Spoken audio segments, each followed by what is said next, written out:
עוד נשמע את דבריו של ניצב משנה בדימוס, היום עורך הדין דני קופלר, לשעבר ראש אגף קהילה במחוז הצפוני של משטרת ישראל, לחבר לשירות ולדרך.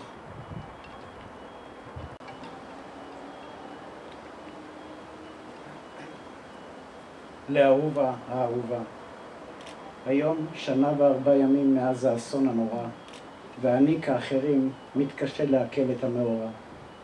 ובעודי כאן בחיל ורעדה, מנסה להספיד אגדה.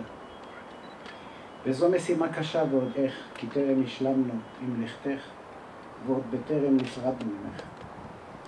התמונה האחרונה שלנו ממך, כשאת בניידת, מפגינה רגישות בהופעה מוקפדת, מסבירה שזה עוד אירוע, והאש תכף יורדת.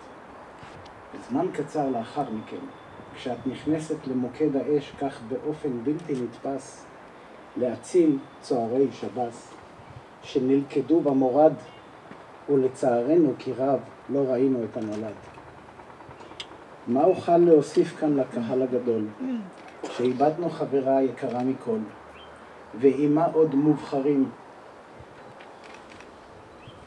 שגם הם מהטובים בחברים, ולא משנה השייכות, משטרה, שב"ס, קב"א, כאן נפלו מהמיטב באש הלהבה.